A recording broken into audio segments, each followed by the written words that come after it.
Good evening, everyone. I trust you are all doing very well. Welcome to the inaugural episode of Scientifically Speaking Season 5. This is an interactive online lecture series that connects high school students, teachers, and anyone who's keen to learn with interdisciplinary scientists, exploring real world problems. So, this is the fifth season of Scientifically Speaking, and over the last 4 seasons, we have covered very intriguing topics ranging from data science to archaeology, astronomy to origins of life, machine learning, animal behavior to infectious diseases, and many more. Now, season 5 is all set to get bigger and better. My name is Yukti, and I'll be your host for today's session. With a background in chemistry, I completed my PhD from Tata Institute of Fundamental Research, Mumbai. And at Ashoka, I lead the academic communication efforts. I look forward to guiding us through an informative and engaging session today. So, without much ado, I will quickly introduce our speaker for today. It's an honor to introduce Professor Anurag Agrawal, who serves as the Dean of Biosciences and Health Research at the Trivedi School of Biosciences, Ashoka University. Anurag's academic journey began with completing his graduate medical education from the All India Institute of Medical Sciences, Delhi. He then pursued further specialization in internal medicine, pulmonary diseases, and critical care at Baylor College of Medicine in Houston, USA. This was followed by his attainment of a PhD in physiology from Delhi University. His primary research interest around respiratory biology, while his broader research interest encompasses a novel vision of health and healthcare viewed through the lenses of emerging technologies. He's a renowned physician scientist who has received numerous accolades, including the prestigious Shanti Swarup Bhatnagar Award and the Sun Pharma Foundation Award. During today's session, Professor Agrawal will guide us on a captivating journey of scientific exploration. We will delve into the discussions about the future of health and the incredible possibilities arising from the revolution in genomics and information technology. Now, without further ado, let's get started. I will request our audience members to kindly type any questions that they have in the Q&A box on the Zoom screen. We will address them towards the end of the session. On that note, a very warm welcome to you, Anurag. We are eagerly excited and we anticipate your session. Over to you. Thank you so much, Yukti. I'll just get my slides on the screen. And I must thank everybody who's spending their very precious time this evening to listen to this. So I've already shortened this to Reimagining Health, from genes to genies. They say predicting the future is a very difficult thing because it changes all the time. Yet we have to do it. And I understand that many of you are still in school and trying to imagine what the future holds for areas of your interests. So I'm going to start by talking to you about the genie. Whether or not you come from biology backgrounds, whether or not you care about the gene, I'm sure all of you grew up hearing about that wonderful magical genie, neither good nor evil, invisible, always at your shoulder, able to provide information, change, wishes at the drop of a hat, sometimes only limited to 3, of course. And I would tell you, the world we are living in today, many of those imaginary things that we dreamed of as children are becoming a reality. Some of them start from one end of computation and computer science. Some start with hardcore biology. And I'll just walk you through a few of them. Now, I would love to claim this picture that you see on the right-hand side of your screen with a magic lamp, with a genome symbol coming out of it, surrounded by data and binary code, were drawn by Ashoka illustrators. I won't even begin to try to claim it was me, with a great degree of effort. In reality, all it took was going to Adobe Express and typing the following words: DNA helix coming out of magic Aladdin lamp with binary code in the background. In seconds, the software was able to give me this image. If I'd been on ChatGPT, I could have asked it to write a poem for you. And while that poem may not have been as good as what some of you write, it would have been much better than anything I can write today. And it's not just about these kinds of things on computers. Recently, some of you must have read about a human who got a transplanted heart from a pig. Well, why didn't we try that before? Wouldn't that be magic? I mean, we all hear about kidney transplants. Those are somewhat easy, right? I mean, somebody who loves you, is alive, can give you one kidney because they have two. But you wouldn't want to take a heart from a loved one who still lives because we have only one heart. And if it was so easy to, get organs by magic from pigs and put them into the humans, wave a magic wand, convert a pig heart to a human heart, we'd have done that a long time ago. But we can't. Because genetically, pigs are very different from humans. Taking a pig heart and replacing a failing human heart causes the person to die very, very fast. But we live in an amazing world today. There are some lovely articles, and you can type these on Google and find them yourself. That too is AI. Pigs that are solving the human organ transplant crisis. Basically, what you're doing is you're finding genes in the pig that are very different from humans. You're removing them. You're finding genes in humans which are very different from pigs and putting them in. You're creating organs that's still imperfect, but are keeping people alive for months. Even with the heart, the person went on to live for a few months before they died. And this comes from a completely different spectrum from what you would imagine the world of computer science to be. This is hardcore biology. And what's happening isn't even limited to animals. At MIT, spinach as a superfood has got a new meaning. Using something called nanobionics, they have put nanotube-enhanced plants using their chloroplasts as energy-producing items that can produce infrared light. This infrared light can turn on when there is a particular chemical that the nanotubes are reacting to.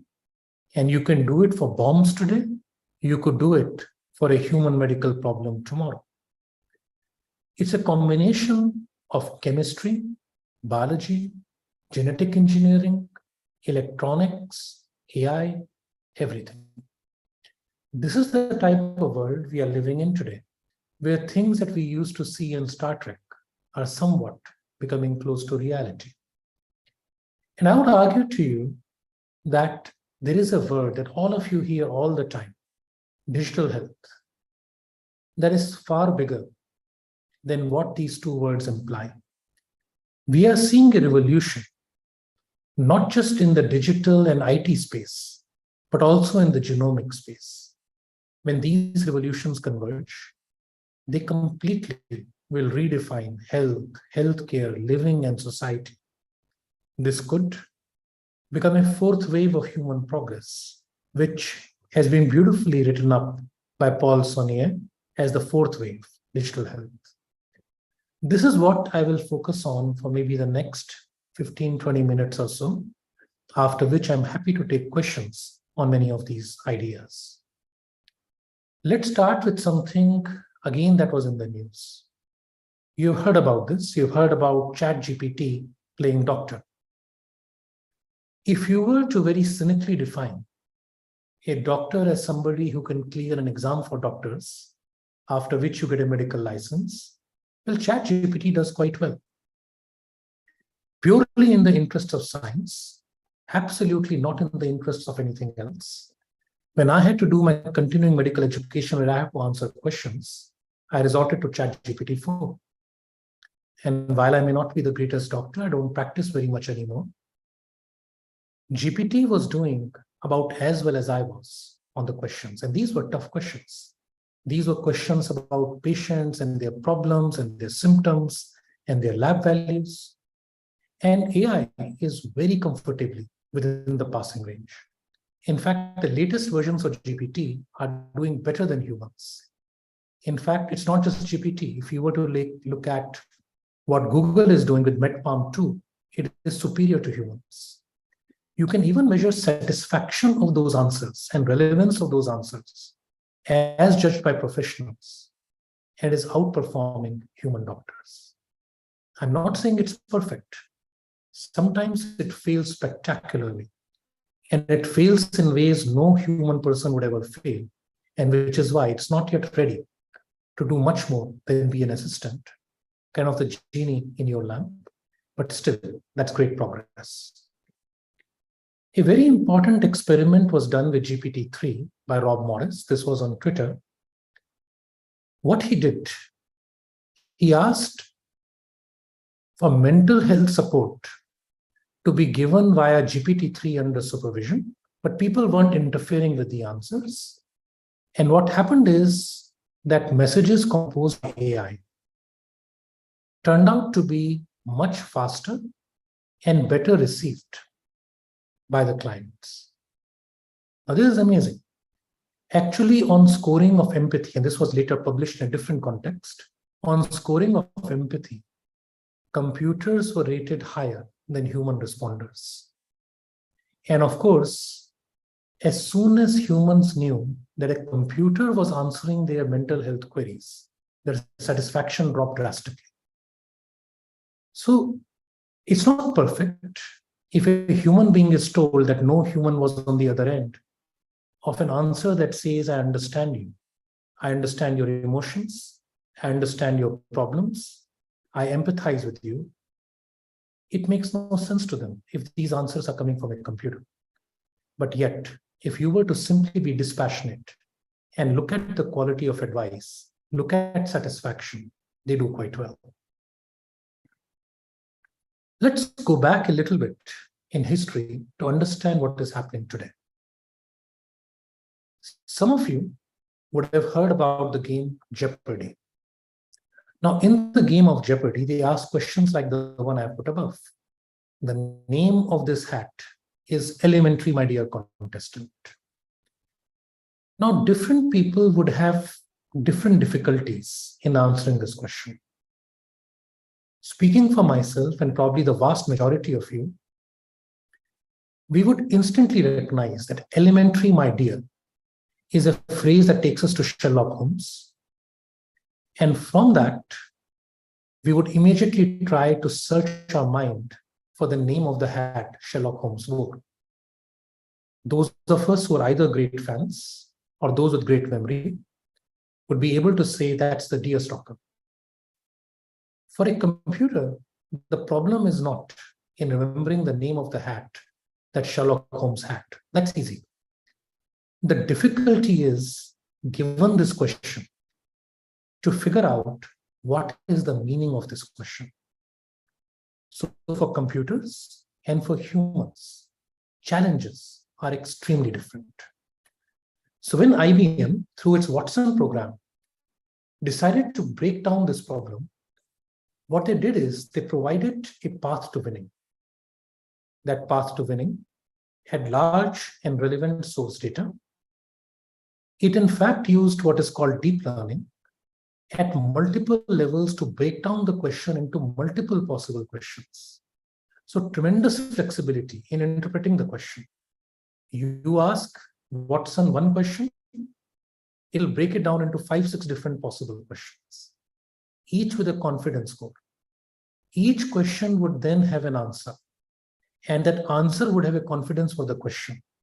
And the combined score of your confidence in getting the question right and the confidence in getting the answer right led the program to either give an answer or to simply say, I do not know.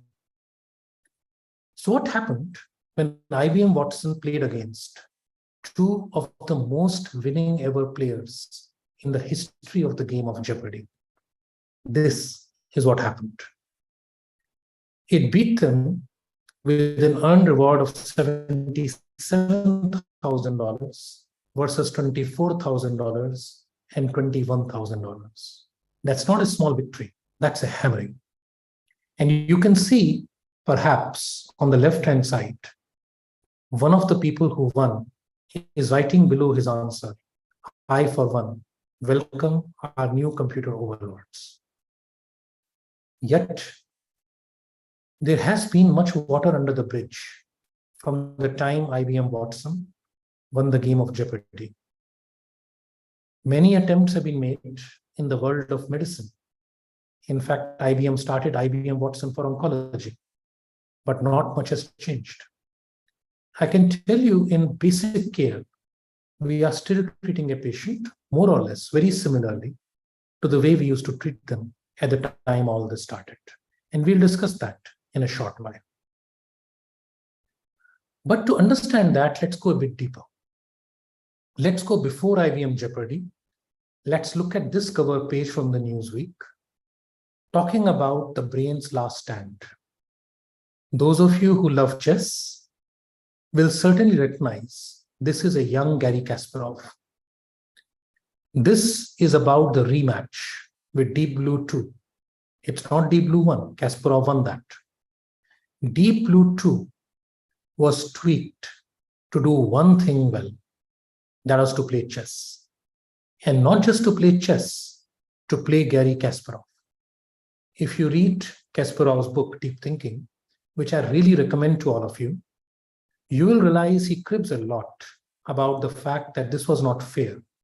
That machine was not trained to just play chess well. The machine was trained to beat Kasparov with lots of human inputs.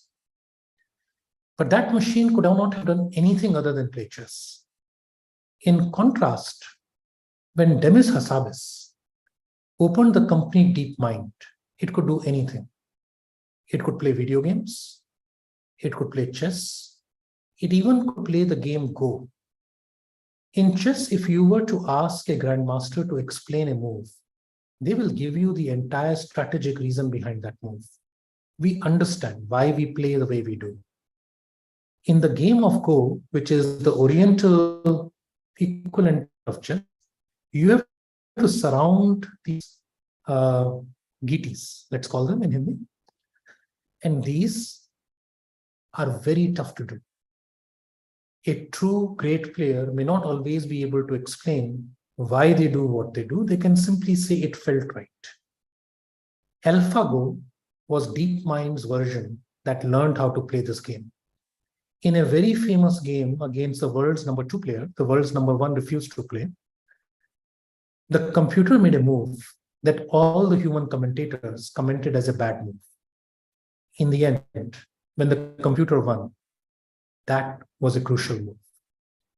In fact, since then, we have learned a lot about how to play the game Go by watching computers. This is also true for chess. Today, a grandmaster can use a computer to play in a man-computer tournament. And in fact, things have got so stacked towards the computers that in 2017, the program AlphaZero was only given the rules of chess. It could not play with anybody except itself. Within 4 hours of learning the rules of chess, of playing with nobody except itself, AlphaZero beat the world's top program, Stockfish, 64-36-0. This program is more than capable of beating any grandmasters. The only reason we didn't have it play human. Today, even your iPhone is more than capable of beating some of the world's top grandmasters. So where else would this kind of technology go? Just the way, chess is a game, AlphaGo is a game, everything is a game. Many of you understand proteins. You understand that you fold proteins to get structures. What if we made the correct folding of proteins to become a game and train the machine to win that game? Whoever folds the protein right wins. All deep learning really requires is gamification of your questions. It finds the strategy on its own, given the rules. In fact, AlphaFold, DeepMind's first program that folded proteins, very quickly beat the world's top protein folding labs that had decades of experience in doing things. This is a very interesting headline from Nature. It will change everything. Why? Most medicines we develop are going to bind to some protein. These proteins, the binding depends upon the structure. Many structures remain unsolved. It takes a huge amount of work to solve structures. But today, AlphaFold 1, AlphaFold 2, other programs, Rosetta, are getting better and better and better, just given the sequence to solve the structure. In fact, Demis Hassabis, who started the company DeepMind, that was bought over by Google, is now thought to be AI's grandmaster.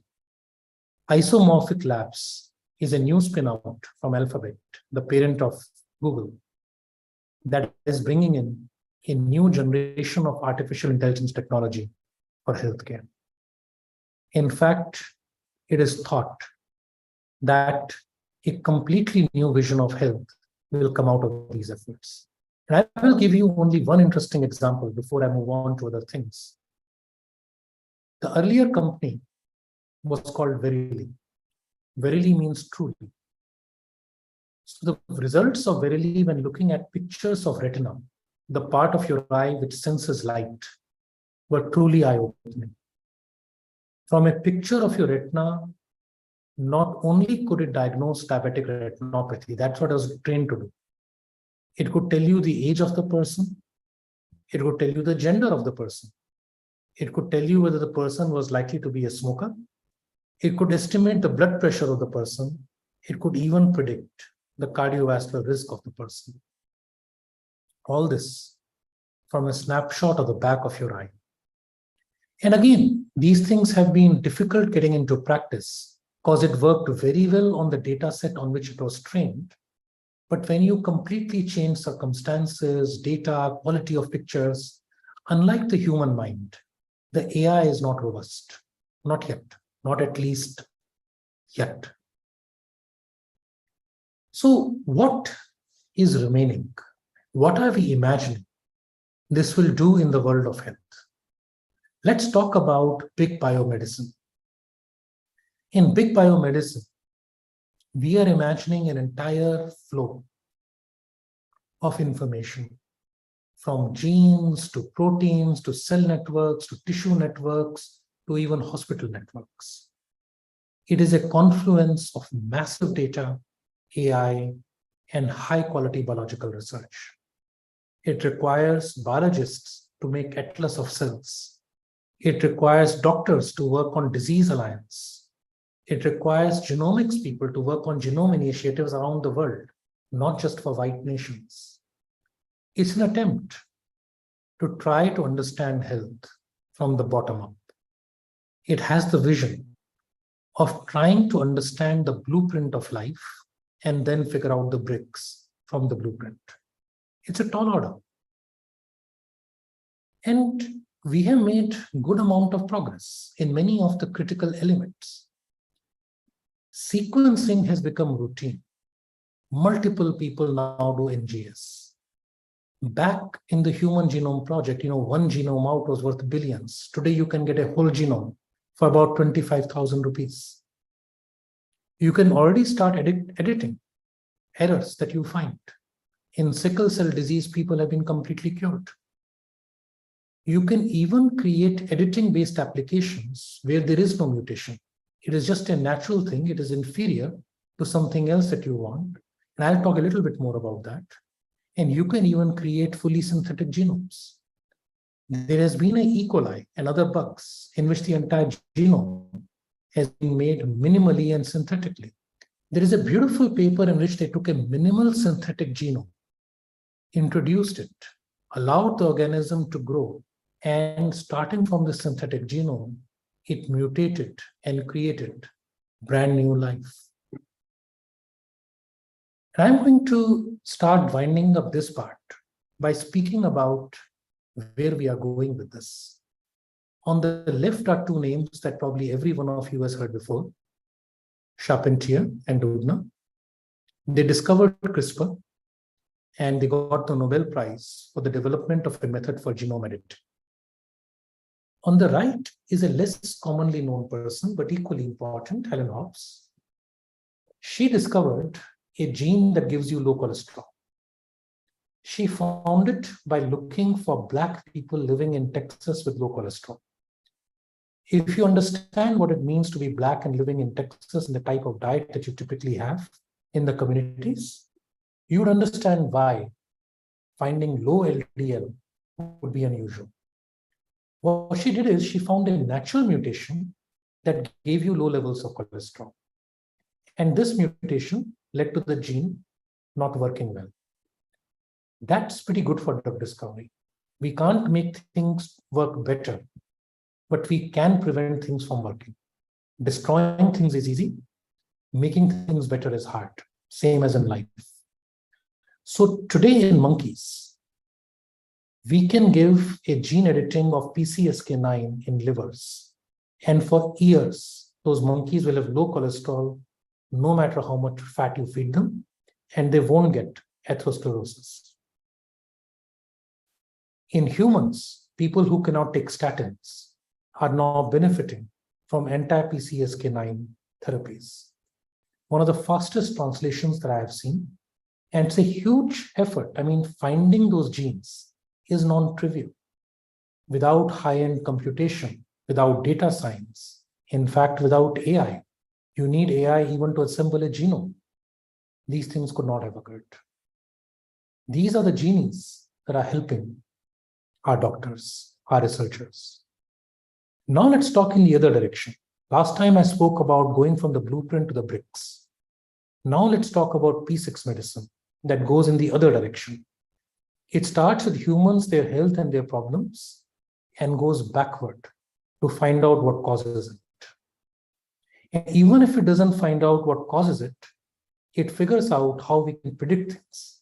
In fact, some beautiful lines from this paper celebrating 100 years of the New England Journal, kind of like the Bible of medicine, and talking about the next 100 years, talked about how this data coming out of new sensors, new systems will get so complicated that we won't be able to even describe what an algorithm means.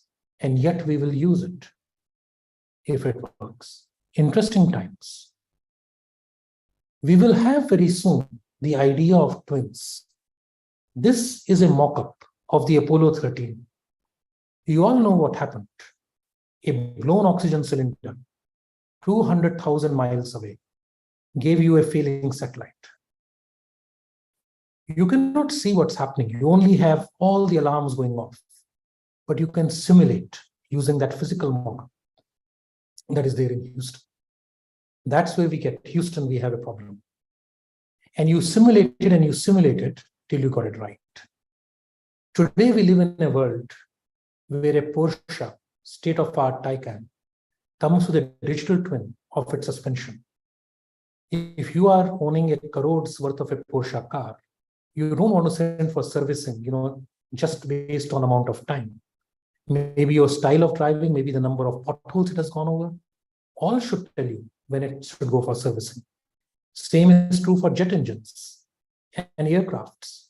Grounding an aircraft for no reason costs money. The same will one day be true for humans in healthcare. As things stand, biological systems are too far complex and too fully represented, too poorly represented and understood for us to create a perfect digital twin of anything. But we can create digital twin of specific organs. We can create a digital twin of the heart. We can create a digital twin of how Jasprit Bumrah bowls a ball. In fact, we can take a digital twin of Federer's backhand. And when Federer walks into the clinic of a sports medicine doctor, they can see if something is wrong. So very, very small progress, but piece by piece by piece, we are starting to build digital twins, even in health. But many attempts that we are making of AI in healthcare are not ending with as we thought. And there are some very obvious reasons, and I'm taking the failure, or rather the lack of complete success of IBM Watson for oncology as an example. It could succeed at Jeopardy, but have trouble in biomedicine because Jeopardy has clear answers for all questions. In Jeopardy, you can answer based on existing data. The question is designed that way. But in health, in biology, in biomedicine, there may be no or many right answers to the same question. The data could be wrong, the data could be right. The question itself could be meaningful, the question could be meaningless, depending on context. And for that, so far, you still require natural intelligence. But I think AI is going to be a great genie for all of us. Some things for some of you who want to work in this area, I want to point out that the fundamental of AI health is it's not an equal partnership. Health is the better half of AI health. There has to be a goal to improve access, reliability, quality, affordability, justice, equity. It's not just a game, although it may feel like it from the examples I gave. The massive amounts of data you will need to solve these problems are personal data. We all need to start thinking about these things, and it's never too early to start. If you are here listening today, no matter which class you are in, this is a great area to start imagining the future of health. We will need a comprehensive plan, and we need a sense of solidarity of multiple people with different skills working together. And we, of course, will need to be careful. I want to put this Dilbert cartoon up before I take your questions. You are young. You will grow up in a system that continuously demands your data every time you open your smartphone. Be careful. People want your data because they care about your health. Perhaps, perhaps not. Thank you all very much. And I'll leave you with a shameless plug for a center that we have opened, the Quetta Center for Digital Health at Ashoka University. Those of you looking for futures, please also take a look at what Ashoka has to offer. Thank you all very much. That was a very insightful session, Anurag. Thank you so much for taking us on this journey with you. And it's truly exciting to see how, unfolding, how AI's future is unfolding, and health research and AI are seamlessly intertwining with each other. On that note, we have like very interesting questions coming our way. So I'll start with that. Shall we? Yeah, please. All right. So I'll start with somebody asking that clinical trials are very time-consuming and expensive. Can digital twins be used to rethink clinical trials radically and make them faster and cheaper? Absolutely. Great question. We are already at a point where technology changes faster than the time it takes to test it out in a proper clinical trial. Now, the basic idea of a high-quality trial is what you call randomized controls. And you basically assume that by doing randomization, you're matching populations for their characteristics. At least for known characteristics today, you can use real-world evidence, create controls from within the same populations for which you have data, and you can estimate the effect of drugs without actually having to go to a full RCT. I will leave you with a caveat here, though. You can only control using data science for things that you know are important. Randomization also allows you to control for things that you don't know are important. There is a huge category of things in biology and medicine where you don't know that you don't know. And that is better dealt with by classical things. So I would say for life or death type decisions, I would rely upon RCTs. But for choosing between many reasonably good options, I would really encourage using things like digital twins, real world evidence, N of 1 trials, and things like that. But yeah, great question. Thank you, Anurag. So the next question is, somebody is asking about the ethical framework. So do you think that the ethical framework guiding the application of digital health products, is it strong enough? And there's a subsequent question that talks about who are the actors involved, according to whom are things ethical and not ethical? So yeah, these are the two Great questions. question. Great question. Let's take ethics at 3 different levels. Let's first talk about the ethics of data. And this is very timely given the recent privacy bill that has come in. As my last cartoon was showing, be careful with data.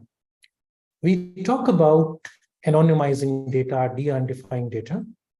But when you work in the space of true digital health with genomes, you'll realize there is nothing called de-identification. Given genomes, you can find out a lot about a person, where they are likely to have come from. If you are, for example, an Icelander with a small population or a Finn, you can even predict the last names. I can probably bet you that many communities in India, from genomes alone, we can narrow it down quite fast. So there is nothing called complete de-identification. The other ethical challenge, especially in genomes, is not just your genome. It's your kid's genome, it is your uncle's genome, it is your cousin's genome. So when, for example, in my former institute at IGIB, we found a particular type of genetic mutation giving spinocerebellar ataxia that largely afflicted the Bania population. And I can say this with less conflict because I am one. We struggled. Do you let people know that Banias have it? Will it help? At one level, you could say a doctor would look very carefully in a Bania type last name for spinocerebellar ataxia type 12. On the other hand, you could imagine that a person could get stigmatized and a community could get stigmatized. In this case, because the community was hardly what you could call a weak community, the decision was somewhat easier. But you could change this example, come to a weak, minor community, and we would have to think again regarding potential for discrimination.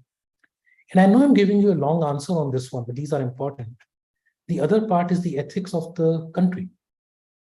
If healthcare was totally free and there was no possibility of discrimination at the level of insurance, and everybody got good quality healthcare, you wouldn't have to worry about many of the ethical problems. What I say is the best way forward is something that I chaired a Lancet Commission on, is called data solidarity. Understand that there is a potential for harm. Understand there is a potential for good. Balance the harm to the individual versus the risk for the community, taking both point of views together to mitigate individual harm while preserving community interests. And do this with full knowledge, with eyes wide open, and that is called solidarity. We don't pretend that we have any magic wand by which the ethical problems will go away. We simply discuss them openly. That's the best answer I can give you. It's a topic I think worth spending a huge time on. Sure. Thank you. Thank you so much for elaborating on that, Anurag. Our next question is on gene editing. So somebody is asking, given the significant advancements in gene editing, is it possible to fix genetic errors in fetus? Yes, in theory it is. At least in animals at a zygotic stage, it has been done. It certainly is doable even in humans. But practically, when you're going in that direction, it is so much easier to choose in vitro fertilization. Simply choose in, assuming it's a, let's call it a non-dominant type of an allele, pick an appropriate zygote for implantation. But yes, these things can be done. So technically the answer is yes. You try to find workarounds so you don't have to do it in utero, at least for humans. Sure. So the next question is a career question where somebody is asking for high school students who want to pursue a career in digital health, what should be the career trajectory like? What should be the stepping stone, a degree in medicine, engineering, or a degree in basic sciences? I'll give you a longish and circular answer from a friend of mine, Dilbert. He talks about the fact that once upon a time, doctors or people possessed knowledge that other people didn't have. Today, knowledge is a commodity. Information was already a commodity the minute internet came out. Today, even knowledge is a commodity. You can type something on ChatGPT and get quite a bit of things. The only distinguishing factor, according to him, is the ability to ask a question. Asking a good question, identifying a gap, is the most important thing that will remain no matter what happens. So if I were to tell you what to do in school, learn to ask good questions. It doesn't matter you do history or economics, you don't even do computer science. It won't matter. But being able to see a gap, ask a good question, will do that. And I say this because I'm very certain that large language models will easily do the majority of coding very soon. Learning a computer language to do the coding will no longer be a viable path.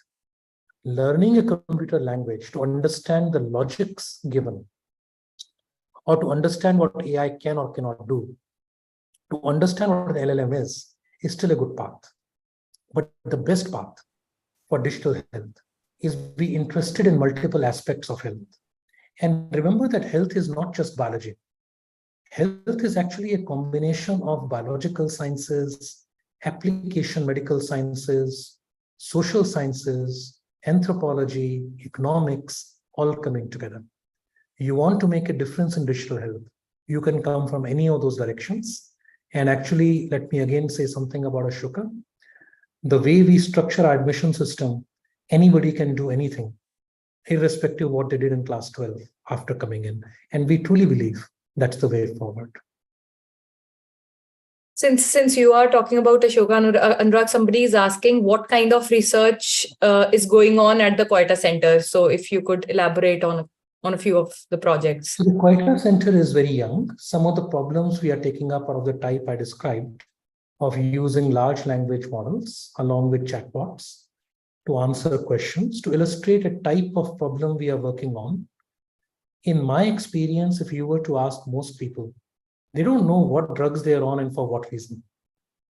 If you were to, and many drugs are contraindicated in pregnancy, for example. So a woman taking these drugs, not aware that she can't take them if they're trying to become pregnant, is a terrible problem. So something as simple as, can you take a photograph of all your drugs laid out on a table? For the photograph to be automatically read using databases that we have borrowed from Tata 1mg to figure out all the medications that person is on, give them a brief summary of the risks of side effects for those medications, let them know if any one of them is contraindicated for any of the medical problems they say they have.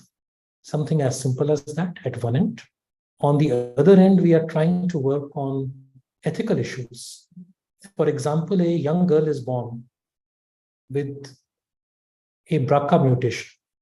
Now, the BRCA mutation is famous because of Angelina Jolie, but it roughly increases the risk of breast and ovarian cancer by about 5-fold. A woman today who no longer dies of a heart attack or an infection has about a 20% risk of developing breast or ovarian cancer sometime in their life.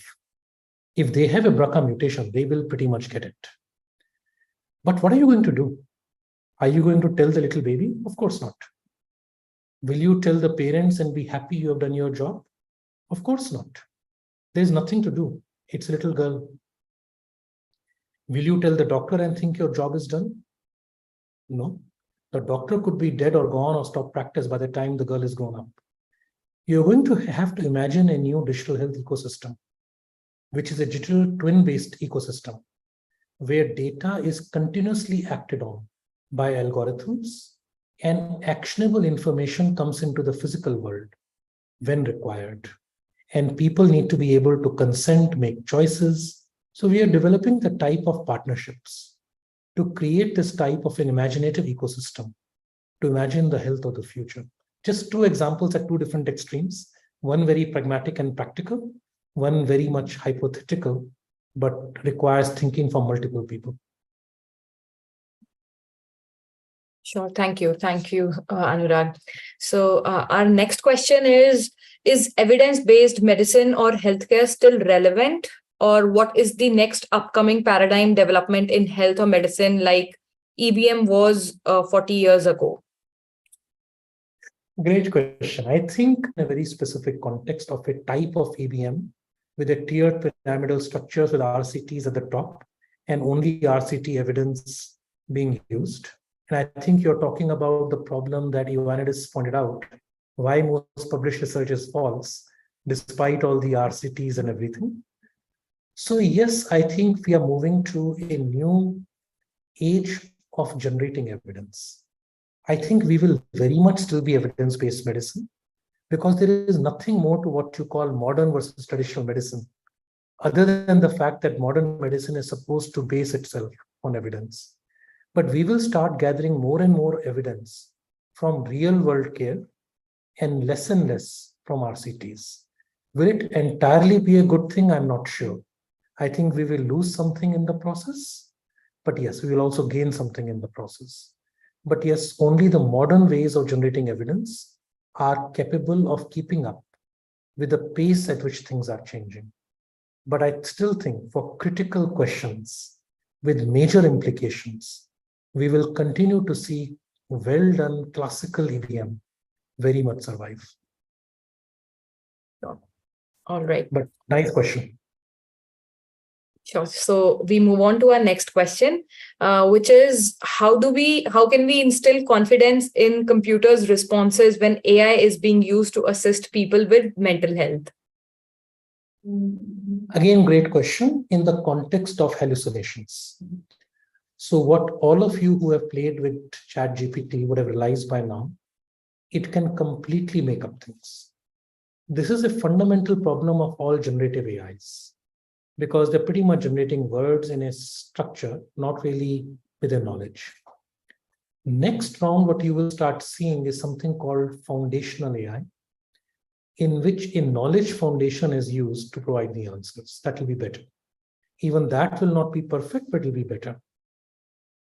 Third problem that we'll have to solve will be contextually relevant foundational AI. For example, the foundation may be right, but if a drug is not available in India, what am I going to do with an advice talking about a drug that we don't have? So these things must be contextually relevant. This on the web. And then we are working with a group, and I encourage you to look it up. Look at Gyan AI on the web, which separates the information from the LLM. So the LLM is used primarily to query a knowledge database, and that might be the way the world goes. So I think these are the various directions in which we will be going. I cannot see how these will not progressively enter medicine until hallucinations remain, and more pragmatically, until legal liability remains. There will always be a human being ultimately giving the advice. And while that was a nice experiment, and I do think there will be a lot of use of AI chatbots in mental health, I cannot see the humans being replaced yet. Sure. Thank you. Thank you. So, all right. On that note, we have another question. Someone is asking, is there a shortage of skills in digital health? And how should a fragile economy like India aim to achieve a flawless system in this regard? There's a subsequent question to it. Considering the size of our economy, do you think we will have comprehensive data available for folks who want to pursue research in digital health? Let me start with the second question. It is easier. As of today, India is disease rich and data poor.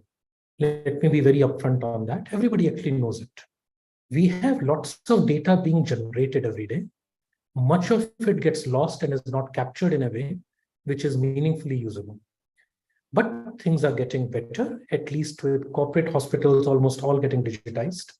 Government hospital also opening e-hospital suites. ABDM also coming together.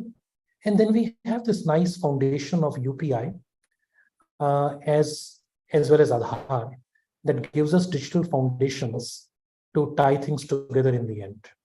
Our hope is that in due course of time, we'll be data rich and disease poor, but there's a long way to go for that.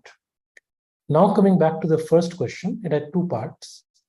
First was about whether we have adequate people in digital health. No, we don't. I can tell you that point blank. In fact, one of the courses we are starting at Ashoka this year in collaboration with data.org is a PEDP. So it's a postgraduate education program in which people will be trained in data science for two big areas, health and climate change. It's a 20-week program, 2 days a week for people who are already in jobs. And we truly believe that there'll be a great demand for such people. Such people don't easily exist. And we'll have to train them. And India is the right country to do it. Ashoka, BITS Pilani, IIIT, Delhi. All three are working along with JPAL to make this a reality. Now coming to the other second part of the first question about the fragility of the Indian economy and the investments and all those things. It's a very complicated question. And I'll answer this by an observation we made once. We looked at determinants of risk of tuberculosis in the National Family Health Survey data. What we saw is the biggest predictor of tuberculosis was not diabetes, was not age, was not this. The single best question to predict your risk of tuberculosis was whether you owned your own two-wheeler. People who owned their own two-wheeler probably had a decent house, probably traveled in less crowded, better ventilated systems. So getting richer, generating ideas, strengthening the economy is also a solution for health. So yes, despite us being a poor country, despite a country with weak economy, all these things costing money, it is still a good investment. That's my opinion. Interesting. All right. Okay. Thank you, Anurag. Our next question is, if we look at the burden of disease in India, which disease is a low-hanging fruit for improving outcomes using digital health and AI? Is it diabetes? Is it cancer? What do you think? Very truthfully, it is a stage before disease called wellness. We are going to have to move from a disease-centric view. If you were to ask old people about what is important in healthcare, they will speak about diabetes, hypertension, cancer, heart attacks, and things like that. I co-chaired the Lancet Commission for Governing Health Futures 2030, growing up in a digital world, where we asked this question to younger people, adolescents. It was quite amazing, actually. Fitness, sexual health, identity, mental health were all the top problems from their point of view. I would say the low-hanging fruit is in that part of wellness that precedes disease. And that's where, lifestyle apps, sensors. If you were to ever look at data from a continuous glucose monitor that people are wearing, you would be blown away. There is no right food. There is nothing like chawal khaoge to sugar badh jayegi. It all depends on where you come from, your backgrounds. There are people who can eat an ice cream and their sugar may not go up. And they might eat chicken or an egg and their sugar could go up. There are people in whom nothing makes the sugar go up, but sitting for a digital lecture that is boring and questions are going to be asked at the end can make their blood sugar go up. Everybody is different. So I think the beautiful point of difference in time to come will be variables that you start using when you are young, you are healthy, and prevent the natural deterioration of your health with age. That's where I think the biggest impact will be. My view again. Thank you. Thank you. All right. On to the next question. Someone is asking, how can we tackle digital health inequality in the context of India? Great question. So one of the things our report came out with was the concept of digital determinants of health. If you start by believing that digital is important in health, then you have to end up concluding that digital will become a determinant of health, which means inequity in digital access will also become a determinant of health. There is some very nice data that while most Indian houses have smartphones, the access to the smartphone and data is not equitably distributed. A young girl is the least likely amongst the people in the house to get access if there is a single smartphone.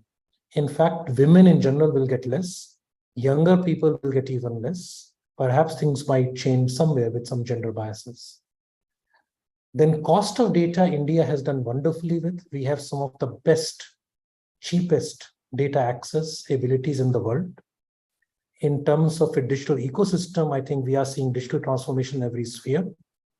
Smartphones are being manufactured or at least sold in India. Costs are dropping. But we need to imagine an equitable digital ecosystem to start with, where people have access, including in villages, before we think of true transformation of all these things.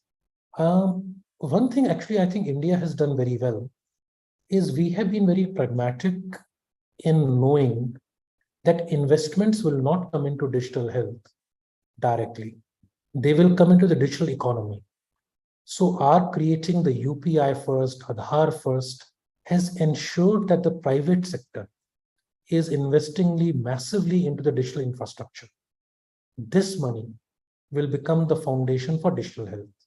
So what we have to do now is to prevent exploitative economic incentives while keeping the reasonable economic incentives when measuring impact on digital health. Is going to be really complicated, and truthfully, I think everybody from economists to social scientists will be very welcome in answering such questions. I agree. So I think in the interest of time, we'll take one last question, which is again on gene editing. So somebody is asking if there exists a way where one can use gene editing in cosmetic surgery. If somehow we can change the DNA of hair follicles, can we stimulate them to produce a healthier, smoother alternative of the patient's hair? Not sure Great if, question. I can tell you one example where genes are already being used illegally, but commonly, probably. It's gene doping in elite athletics. So today you saw that, for example, the coronavirus vaccines, you can deliver the sequence and the protein can be made in the body. So you can deliver a natural human protein into muscles, into erythropoietin. So gene doping is already occurring. Specifically for cosmetic surgery, probably no real applications yet, but I may not be the best person. Most of it is still occurring through physical and mechanical means. But I can imagine that such things will eventually occur, especially if you're looking at muscle bulking becoming part of cosmetic. We know some genetic changes and some types of genes, extra copies of which would lead to muscle bulking. It's already been done to create super mice. I can imagine that somebody wants to go for a Mr. Universe and they want to bulk up some muscles, they could certainly use it. May not be exactly what you meant, but yeah, I think these things will occur. And I also have a little bit of lack of knowledge on cosmetic surgery directions in medicine. All right. Okay. So again, there are a lot of questions from the students asking about the career trajectory. Like somebody is asking that as high schoolers, what skills should we focus on building for the biotech industry or the AI for working in the AI area? Should it be coding or should it be reading biology? What should it be like? Let me answer that with something I'm absolutely certain on. Read a lot. Think a lot.